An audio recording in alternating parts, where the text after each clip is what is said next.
Listen now to the book, One Night with the Hybrid King, written by the author Anya Curves. If you want to buy the ebook, link in the description. Subscribe to the channel. Like and share. Chapter 31 Caelum. What did you find about Aria? Asher.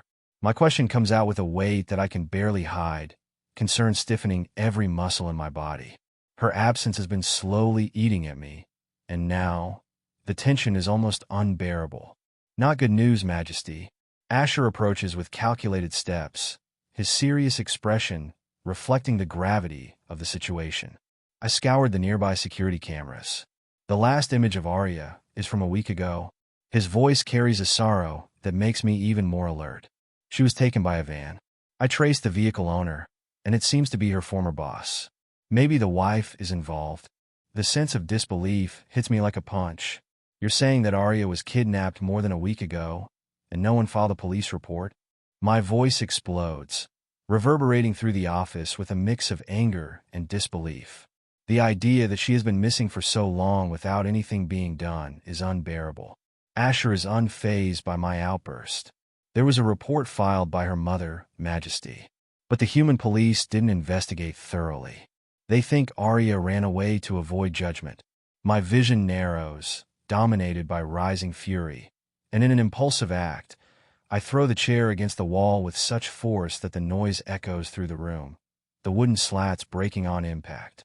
I feel my lycan side flare with a visceral intensity, the wolf inside me howling to break free, but I control it, barely. I've already put my best men on investigating her whereabouts, Majesty.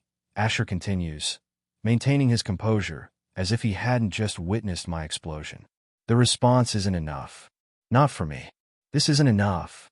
It's been a week? Damn it. My voice carries the outrage that burns inside me, and with every passing second, concern and frustration mix, suffocating me. I'll personally join the investigation. I'll use my enchantress powers to track her. A look of surprise briefly flashes across Asher's face, something rare to see. He knows I don't usually use my enchantress powers, just small camouflage tricks or simple spells. A tracking spell, however, is something I've never attempted before. There's a line I never wanted to cross. Not only because it's difficult and demanding, but also because I feared the rebels would use it against me, making me even more vulnerable to their attacks. But now, none of that matters. Aria is in danger, missing for days, and the thought of something terrible happening to her torments me in a way I can't ignore. Without wasting any more time, I leave my office with determination, my steps echoing through the cold stone corridors as I head toward the spell hall. The place is old, almost forgotten by me, but I know Seraphina keeps it well, preserving its connection to enchantress magic. It's on the library floor, a part of the castle I rarely visit, perhaps because I fear confronting what I truly am, half lycan, half enchantress, a combination I've always carried as a curse. The spell hall is vast, the shelves covered with old books and yellowed scrolls, filled with spells I can barely decipher. The light coming through the small windows is weak, filtered by heavy curtains, creating an almost claustrophobic atmosphere. I feel out of place here, a stranger in a territory that should be familiar. But I have no choice. I run my hands along the shelves, searching for a grimoire that might contain the tracking spell I need, until I finally find a heavy book, its worn leather cover etched with enchantress symbols with a chilling precision. It takes me some time to find the right page, the words in an ancient language dancing before my eyes, difficult to understand. My heart races, and there's a lurking fear that I will fail. I'm not used to tapping into this side of my gifts, and every powerful spell I attempt drains a significant part of my strength. But this time, I cannot hesitate. Majesty, are you sure about this? We could call the queen, and Asher suggests, his hesitant tone reflecting the tension in the air. But I interrupt him, my patience worn thin. Seraphina must not know about this, Asher. I can do it. Don't worry. My voice comes out sharp, like a blade ready to cut through any objection. I don't want to involve Seraphina. Not now. Not while I'm still trying to understand what I'm willing to sacrifice to save Aria. Finally, the ancient words and the mystical symbols I trace in the air begin to align, and I see the tracking spell take shape. The silvery energy emanating from my hands pulses with a life of its own, spreading across the map laid out on the stone table before me. A glowing line appears, cutting through the city like a river of fluid light, flowing through the labyrinthine streets until it extends beyond the city limits, toward the darkened edges of the forest surrounding the town. The effort leaves me exhausted, but seeing the spell work fills me with new resolve. I can send a squad right now, my king, Asher declares, already grabbing his phone and calling our soldiers. Do it, but I'll go ahead. We have no time to lose. I respond, already leaving the hall. The spell consumes me, but the fear of losing Aria drives me forward. I'm already moving before Asher can protest, my legs carrying me toward the exit of the enchantress hall. I hear his quick footsteps and the words of objection echoing behind me, but I ignore him. I cannot stop. I cannot waste time. The risk is too great. As soon as I leave the castle, I feel the power of the wolf take over my body, my muscles expanding, bones shifting, until my human form gives way to the beast within me. The transformation is quick and violent, the sound of bones cracking and flesh rearranging echoing like thunder. I feel the primal strength of the werewolf rise with a silent roar, and in an instant, I race down the road toward the destination revealed by the spell. The forest approaches quickly, and as I run, my mind works feverishly, trying to calculate all the possibilities. The biting wind strikes against my body, but the urgency to find Aria keeps my senses sharp, every scent, every sound intensifying around me. I silently pray that she is still alive. The thought that something may have happened to her is like poison slowly seeping into my veins, fueling my fury. I finally reach the area indicated by the spell, my senses overwhelmed by the smells of the forest and the nearby road. The air is thick with humidity, and the metallic scent of the van hits my nostrils.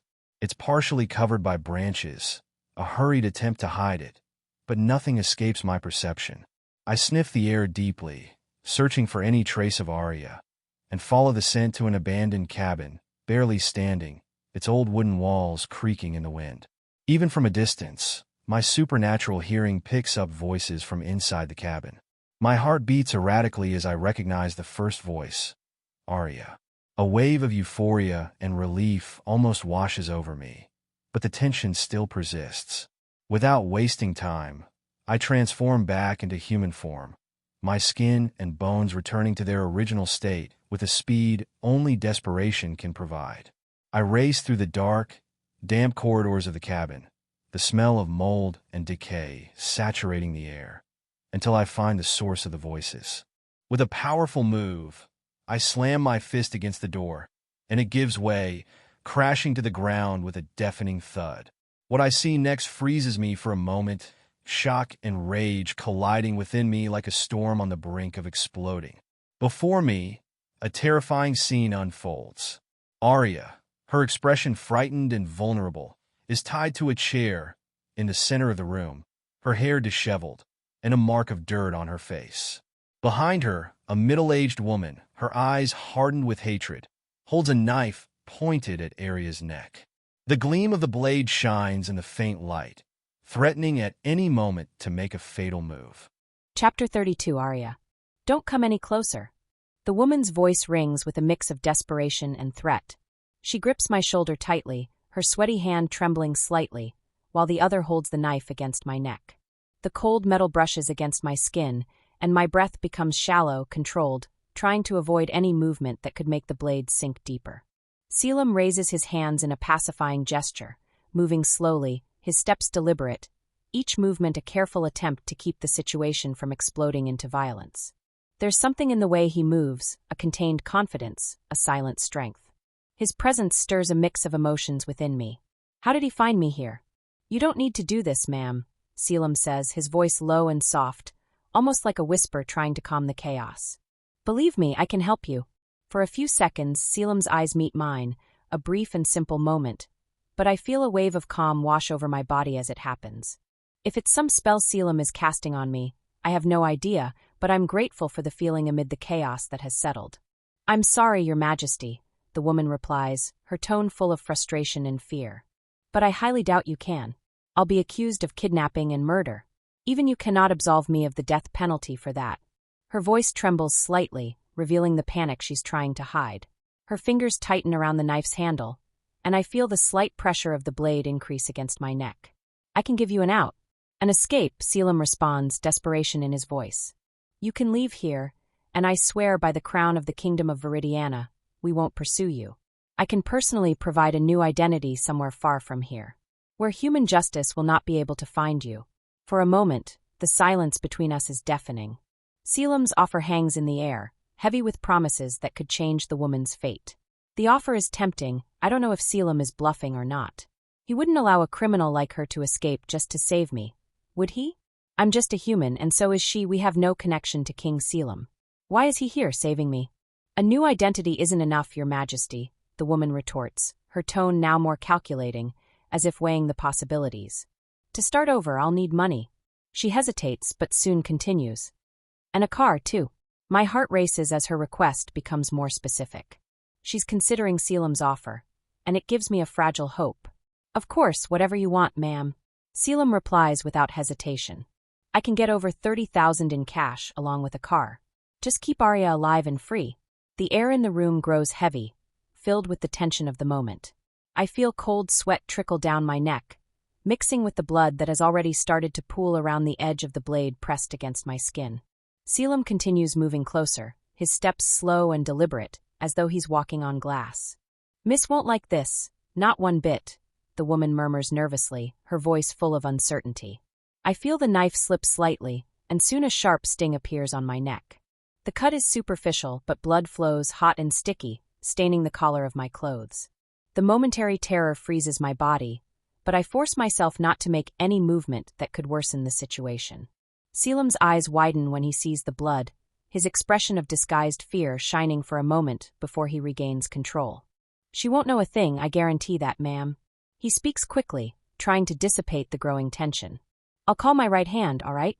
I'll ask him to bring the money and the car, all right? Caelum says as his hand slowly moves toward his pants pocket. The woman's posture becomes even more tense behind me, and the knife slides further into the middle of my neck. Caelum pauses for a few seconds, just enough not to startle the woman and make her snap irreversibly. It's just my phone, Caelum explains. I won't do anything but call Asher my right hand.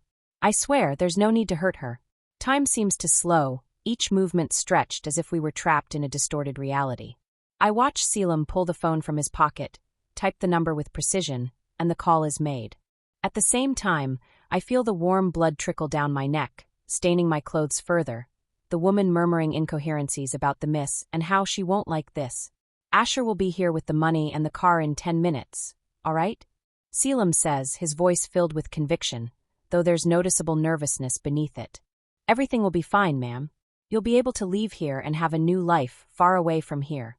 Caelum declares as he puts the phone back into his pocket. For me, who has been in this captivity for several days, the time it takes Asher to reach the location feels like an eternity. The air inside the cabin is stifling, heavy with the smell of dust, old wood, and my own fear. My heart races, pounding loudly in my ears when I hear the distant sound of a car approaching, parking near the site. The woman behind me stirs, her fingers tightening on my shoulder, and the knife in her hand almost pierces my neck again. The edge of the blade touches my skin, and I feel a thin drop of blood trickle down.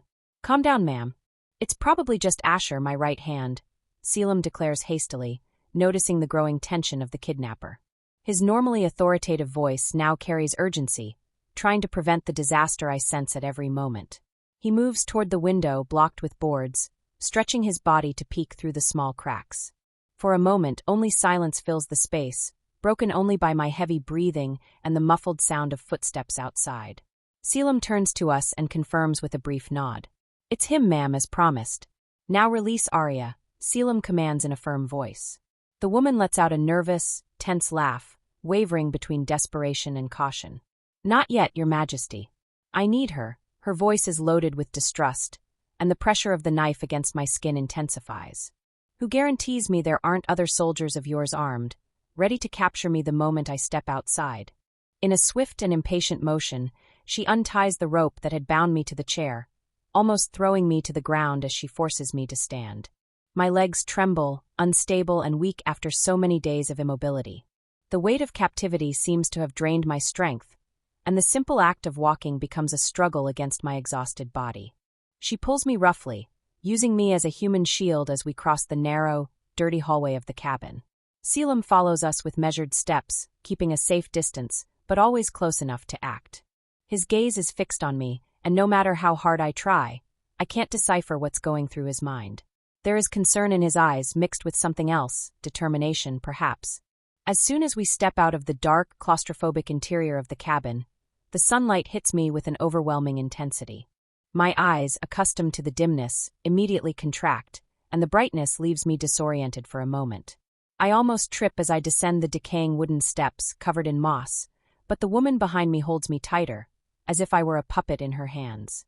The sound of dry leaves being crushed underfoot and the murmur of winds passing through the trees around us bring an odd sense of freedom. So close, yet still unattainable. I glance around, trying to absorb as many details as I can, and notice, with a pang in my heart, that there are indeed other soldiers around the cabin, just as the woman had suspected. "You're not trustworthy, are you, Your Majesty?" The woman's voice sounds acidic, full of resentment. "You lycans think you're superior, better than humans. You treat us like trash."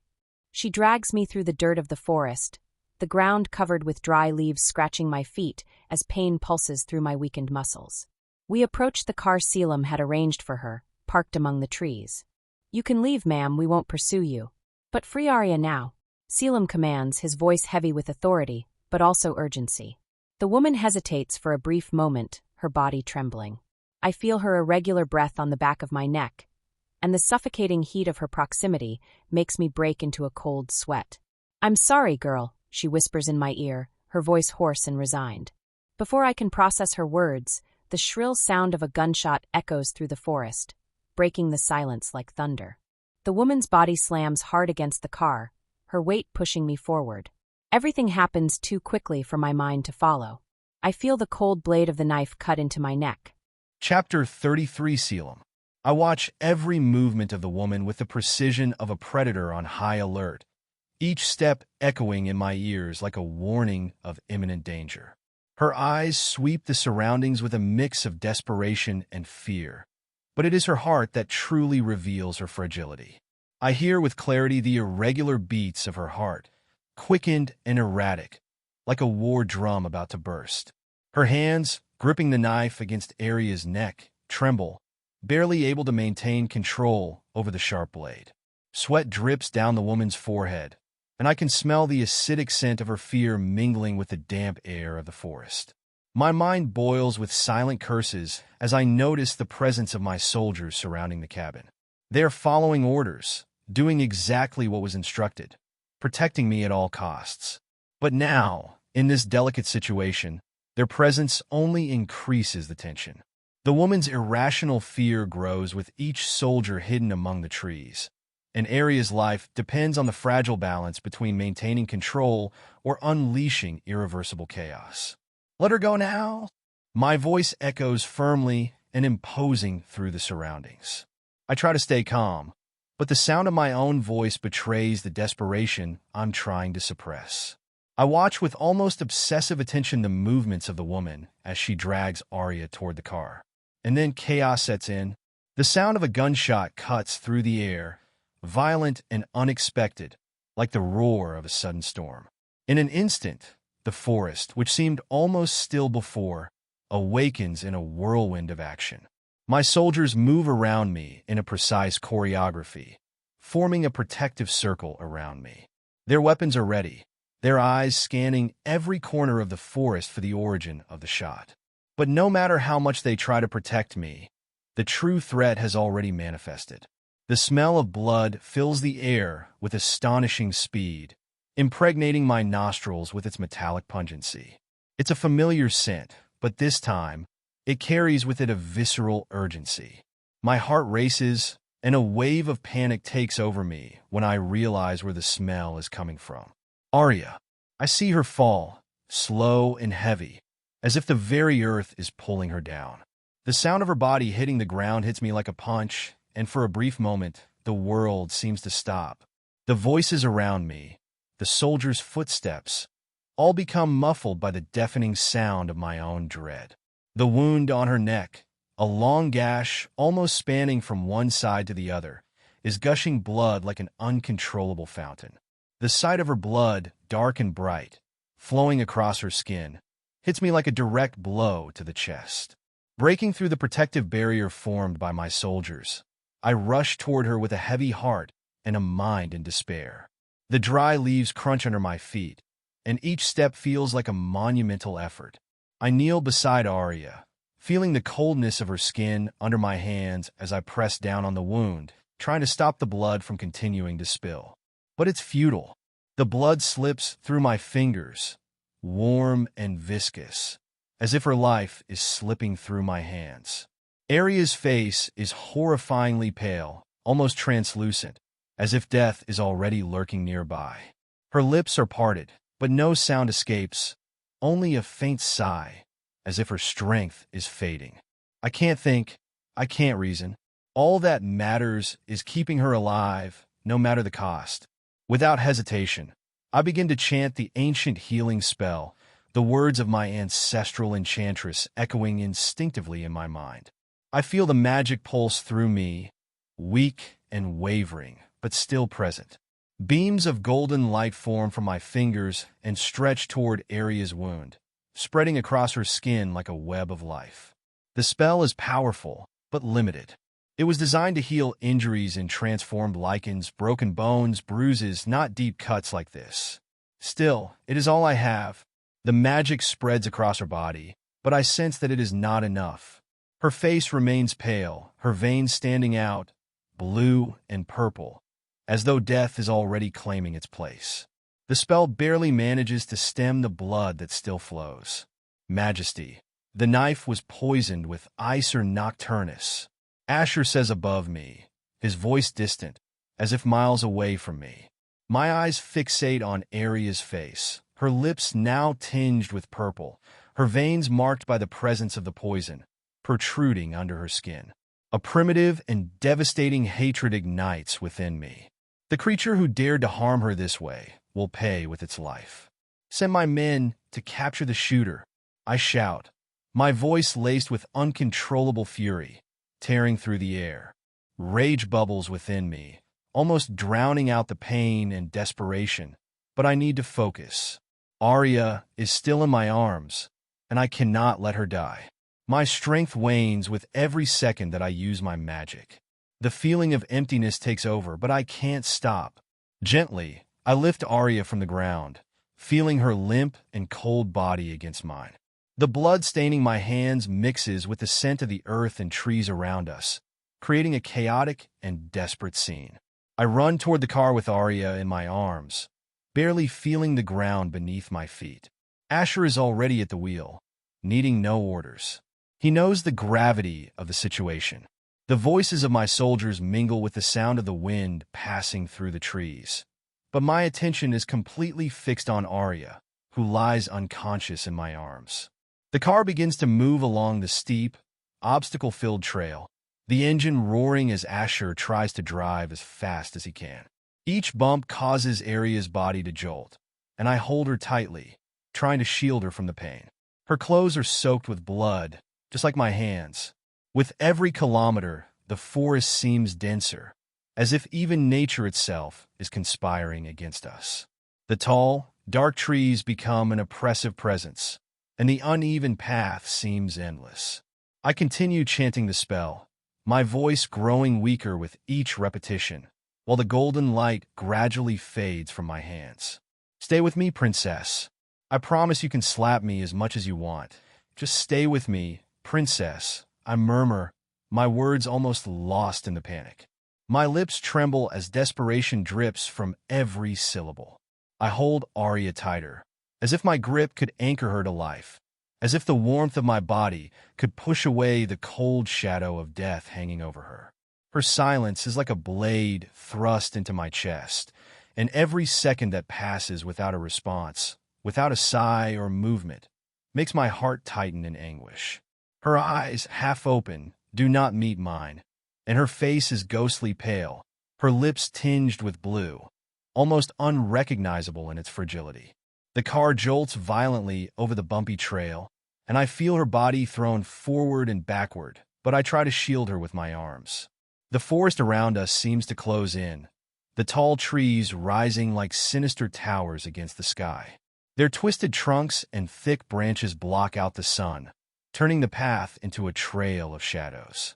The crimson-tinted sunset spills over the leaves, staining the horizon with a tragic and heavy hue. "We're almost there, Majesty," Asher announces nervously. His words, as reassuring as they try to be, sound like a distant echo in my mind.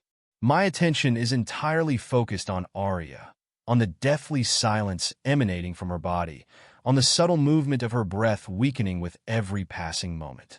With each minute that passes, her heart beats weaker, and the sound of that faint pulse echoes in my mind, like the last sign of hope about to be extinguished.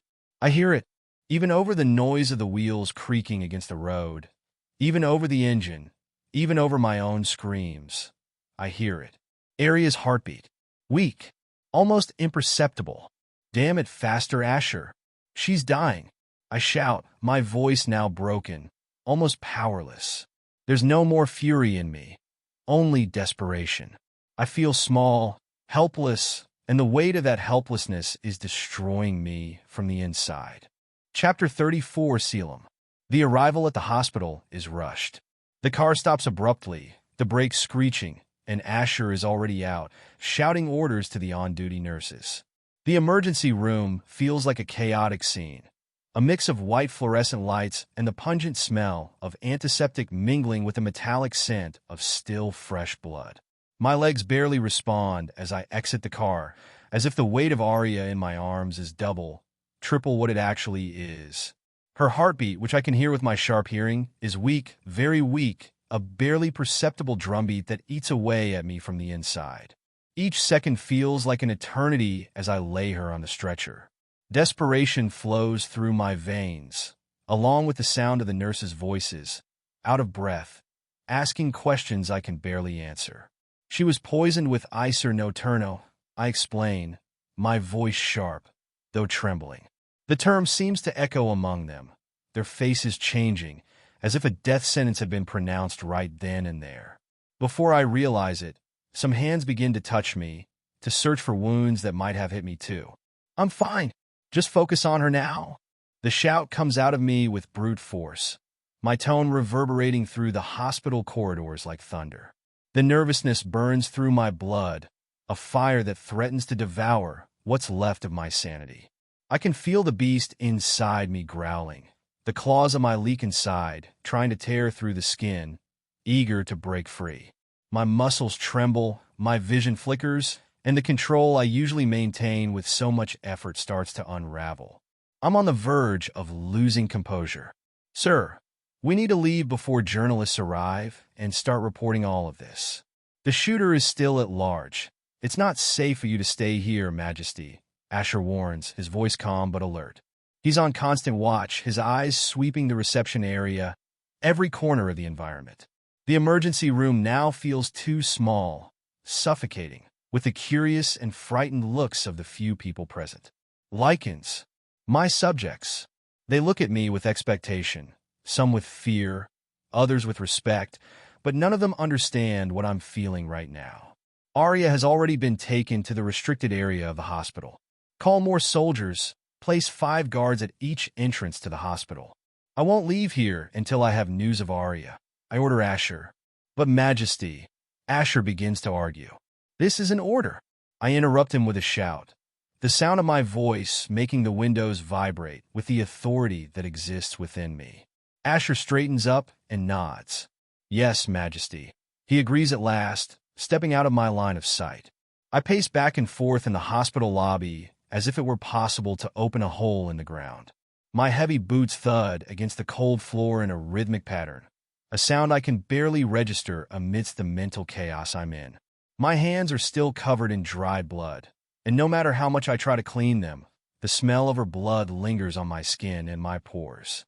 The lobby seems to narrow, as if the walls are closing in on me with every passing second without news. I can't stand the waiting, the uncertainty. When, finally, I see a doctor emerge from a side door, my heart almost stops. He approaches with a neutral expression, but there's a gravity in his eyes that already prepares me for the worst. Your Majesty, he begins, his voice laden with professionalism, yet devoid of any compassion. We managed to stop the bleeding after the effect of the enchantress's spell wore off, he reports, as if handing me a list of routine procedures. However, the young woman's body is still weak from blood loss and poisoning. It's a rare and forbidden poison, and because of that, we don't have the antidote here at the hospital. My hands ball into fists. What he's saying seems so detached from reality. How is it possible that they don't have an antidote? How can they be so unprepared? Don't you have any enchantresses? Someone who could, I don't know, cast a spell to extract the poison or create the antidote. My disbelief mixes with a growing anger. I knew that one day, the political decisions I made would come back to haunt me. But I never imagined it would happen like this. Not with mate. No, Your Majesty, the doctor replies, his voice trembling slightly. Here, all the professionals are lycans. The enchantresses don't have licenses to work in the hospital. The reality of my own actions hits me like a sledgehammer. My laws, my rules, they are now putting mate's life in danger. The poison running through her veins is lethal, and I am to blame for limiting the power of those who could save her. My eyes narrow. All right, I understand. How long does she have? I ask, concerned. A few days at most, Your Majesty.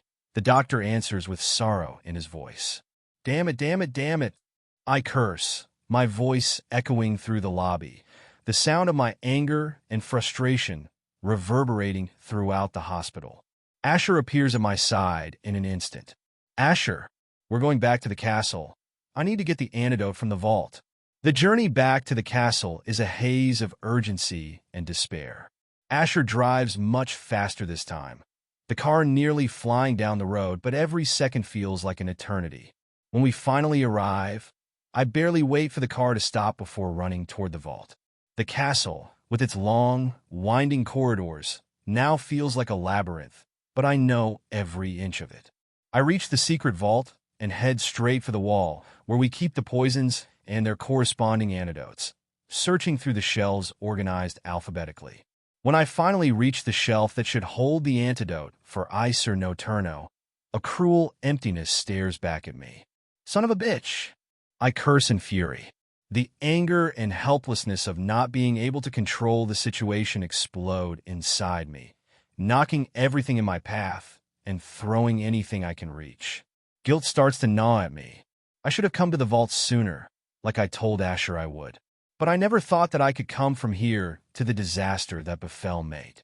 The words echo in my mind, repeating themselves like a mantra of what could have been avoided. But reality is cruel. Mate is on the brink of death, and instead of being prepared, I was caught off guard, powerless. Every second I let slip away is a blow to my pride, a brutal reminder that her fate was, in some way, in my hands. I turn around, my eyes scanning the vault as if, suddenly, something would appear and solve all my problems. The space, large and silent, which once felt like a fortress of power and control, now gives me an overwhelming sense of emptiness. The cold, dark marble floor reflects the weak light from the ceiling lamps, while the shelves lining the walls are filled with bottles, weapons, and secrets that, under other circumstances, would have given me a sense of security. But now, none of these things offer any comfort. The poison of Acer Noturno, or rather, the absence of its antidote, is the only thought consuming my mind. Who the hell was the one who dared to steal from me? How did they manage to infiltrate so deeply into my territory? But as much as I want to stop and curse, search for someone to blame, and punish whoever committed this betrayal, time does not grant me such luxury. Time is the enemy, and with every passing second, Aria's life slips through my fingers. I imagine her pale, fragile body, fighting against the poison, each heartbeat a step closer to the end. Damn it, I can't waste any more time on questions and anger. My mind screams for a solution, anything that could save mate. The pressure in my head is overwhelming. My stomach churns, and for the first time in a long time, I feel true fear taking hold of me. The beast inside stirs, eager to break free, to destroy anything and anyone who stands between me and the solution. My lycan side growls low in the back of my mind, but I know brute strength won't fix this. What I need is something more. I need someone who knows how to handle this situation. And then, like a sharp blade, the answer hits me. There is one person who can help me. One person who can solve this. My mate. Chapter 35, Caelum. You want me to do what? Seraphina questions, incredulity, and irritation spilling from her voice like a storm about to break. Her golden eyes spark with a fury that is still contained, but dangerously close to erupting. Her red hair seems to come alive, gleaming like flames as she turns abruptly to face me. The motion so sudden it feels like a veiled threat, as if even the air around her responds to her rising anger. I hold her gaze steadily, refusing to look away, even as I feel the weight of the tension growing between us. You heard me, Seraphina, I say, my tone dry and impatient, trying to suppress the exhaustion and anguish bubbling within. Make the antidote for the ice or no turno poison. She is seated at the vanity in our room, the soft lighting reflecting off the mirrors around her, casting an almost ethereal glow on her pale skin. The navy blue satin robe she wears, open at the front, reveals her white lingerie, and once, not so long ago, the sight would have ignited something within me. It would have stirred desire, as it always did, and I would have crossed the room in seconds, pulling her to me, desperate for her touch, her warmth. But that time no longer fits in the now. The perfect lines of her face twist into an expression that blends scorn and suspicion. Why do you need this antidote, Caelum? Her voice carries curiosity, but the dark, acidic tone does not go unnoticed. She fixes me with her gaze, and I know there are more questions hidden behind her sharp eyes. Did you overdo it while torturing some rebel lycan? And now you feel remorse? Seraphina's eyes land on my bloodied hands. No, I snap back quickly, my voice harsher than intended, laced with fatigue and irritation. I need it for a human. Aria, she was abducted and is dying because of this damn poison, and we no longer have the antidote in our stores. I'd make it myself if I could, but unfortunately, I don't have the damn powers necessary for it. My words come out in a rush, frustration rising within me like an uncontrolled fire. But you do, I add, almost pleading, knowing that relying on Seraphina for this could cost more than I am willing to pay. Her expression shifts subtly, but noticeably. Her eyes, once fixed on me with calculated coldness, suddenly glimmer with raw emotion, something between jealousy and distrust. It's as if the mere mention of Aria has awakened a dormant beast within her, a dangerous possessiveness that has always simmered beneath her calm, controlled surface. You are asking your wife and queen to save your mate? Seraphina asks, her voice sweet and smooth but laced with a venom that could destroy. She rises from the vanity with cold elegance, her light steps echoing through the room, and stares directly at me, anger simmering in her perfectly composed features. I raise an eyebrow at her accusation. Even if Aria had been my mate, there wouldn't be enough guilt to break me. But the truth is more complicated and in some ways almost pathetic. Aria was never my mate, at least not in the way Seraphina imagines. There was only a kiss, a brief and fleeting connection, and that single night 5 years ago, which now feels like an echo of a distant past. But even back then, I wasn't Seraphina's husband. There was no betrayal, no broken vows. Don't be foolish, Seraphina. I have no lover, I say, my voice now more controlled but with a touch of exasperation. I need to save her. Nothing more. Why? She steps forward, the flames in her eyes seeming to intensify, as if questioning my loyalty brought her some kind of pleasure. What is your obligation to this human? She's of an inferior race, weak, incompetent. She spits the words with a disdain that thickens the air around us. You're risking so much for someone so insignificant? She's just a few steps away now, and I can feel the heat of her anger radiating, almost colliding with my own fury. Because I need her for something greater, I respond, letting the lies slip from my lips with ease, my mind desperately trying to find a justification to satisfy her paranoia. She's part of an investigation into the rebels. Seraphina doesn't seem convinced. Her golden eyes narrow with sharp distrust, her finely arched eyebrows forming a curve of pure disdain. Her lips, once symbols of seduction and promises, now twist into a venomous smile, filled with scorn and a cold rage that refuses to abate. "You're a terrible liar, my husband," Seraphina declares with acidity in her voice. "Saving your whore won't make the lie prettier."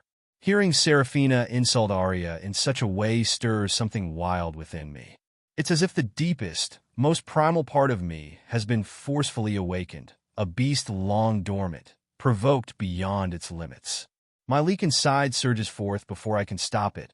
A silent roar reverberates within me. Before I realize it, my instincts take control, and my hand flies to Seraphina's neck.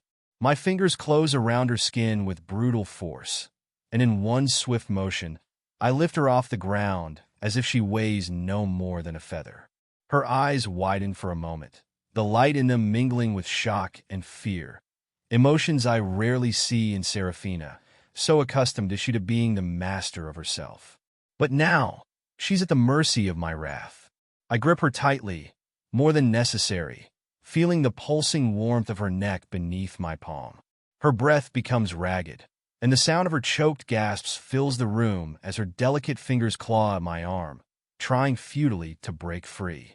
Her eyes, once full of confidence and mockery, now brim with panic, and it only feeds the beast within me.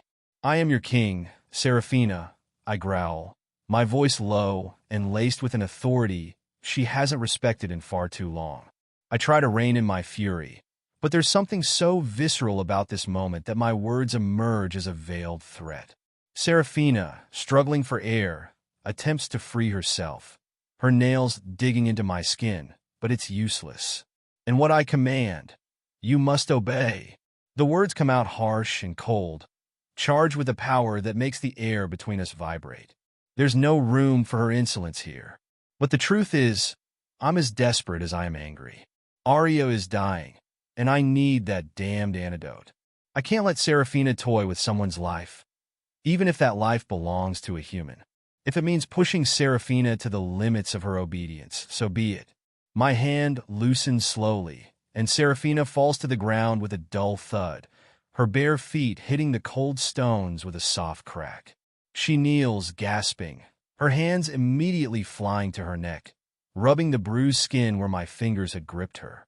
For a moment, only the sound of her labored breathing fills the room, each gasp a reminder of the force I had used. She looks up at me, a mixture of rage, hatred, and something darker reflected in her features. Slowly, she rises, straightening herself with a forced grace, as though refusing to grant me the satisfaction of seeing her broken. Her eyes, despite the evident pain, still shine with uncontrollable anger, her pride intact. Seraphina crosses her arms, her body assuming a defensive stance, but her defiant expression remains. The navy blue satin of her robe slides smoothly over her skin, standing out even more against the pristine white of her lingerie. For a brief moment, the scene feels ridiculously intimate, but there's something mortally cold between us now. "Obey," she repeats, her voice hoarse from the pressure on her throat, yet still laced with derision. A soft laugh, almost melodious but brimming with venom, echoes through the room. That laugh makes my blood boil with rage, and I feel the muscles in my shoulders tense. "Don't forget, Caelum, I may be your queen, but I am not your servant." The tension between us grows. The room feels too small to contain the emotions now boiling between us, a silent battle being waged in the tight space of our locked gazes. I step closer to her again, my movements slow and calculated, trying to maintain the control that seems to slip away with each passing second. "Make the antidote, Seraphina." My voice comes out low, almost a growl, laden with a threat I can no longer hide. "Or else, you won't even remain queen anymore." The words are harsh, unyielding, like a final decree. She stares at me for a long moment, her eyes locked onto mine. For a fleeting second, It seems she might refuse again, but then her shoulders relax slightly, a forced surrender she clearly despises. "I need 4 days, Majesty," she says, her words dripping with irony as she performs an exaggerated bow, mocking my authority. "I don't have all the ingredients in the library to make the antidote. My patience is at its breaking point." I glare at her, the tension in my muscles coiled like a spring. "You have 2 days," I counter, leaving no room for negotiation. If you like it, subscribe, share, comment, and like. If you want to read the book, link in the description.